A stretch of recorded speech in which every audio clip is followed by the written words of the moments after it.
La crise sanitaire et tout ce qu'elle a entraîné n'a pas d'effet que sur l'économie ou l'emploi. Elle a aussi un impact sur notre santé mentale, qui est tout aussi fondamentale. La santé mentale correspond à un état de bien-être mental et psychologique, selon l'OMS. Des éléments constituant le bien-être mental sont l'acceptation de soi, l'optimisme, le fait d'avoir des intérêts et projets, d'être autonome et non pas dépendant des autres pour se définir et être heureux.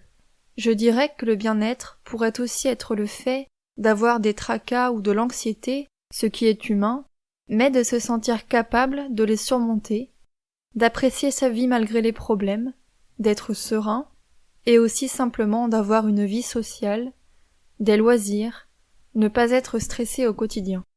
De manière générale, les jeunes sont particulièrement touchés par le sentiment de mal-être, pour diverses raisons. L'adolescence et les changements qu'elle entraîne, la crise identitaire, les possibles harcèlements, la pression due aux études. Ce mal-être peut mener à des troubles émotionnels, à des dépressions et à des suicides, la deuxième cause de mortalité des 15-29 ans. Le Covid-19 a mis les jeunes dans une situation particulière, qui entraîne ou aggrave ce mal-être. La situation est difficile pour de nombreux étudiants, n'allant pas à l'université et restant seuls dans leur appartement, ce qui entraîne un état de solitude, de monotonie, de précarité. Pas de relations sociales, de sorties, des cours toute la journée devant un écran, plus de petits boulots et donc moins d'argent, pour beaucoup moins de foi en leur avenir professionnel et une augmentation de l'échec scolaire. C'est le quotidien qui nous rend heureux, et un tel quotidien peut être difficile.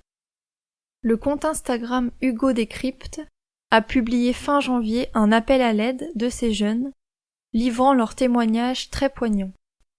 J'ai eu pour la première fois des pensées suicidaires. J'ai plus d'espoir. Plus l'espoir de m'en sortir, plus d'espoir de me dire qu'un jour ce sera fini. Et je me sens seule.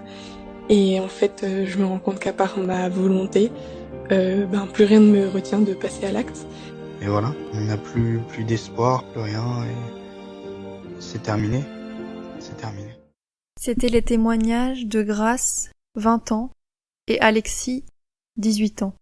Le site Vie publique nous apprend qu'en décembre, plus de 50% des jeunes auditionnés lors d'une enquête parlementaire étaient inquiets pour leur santé mentale.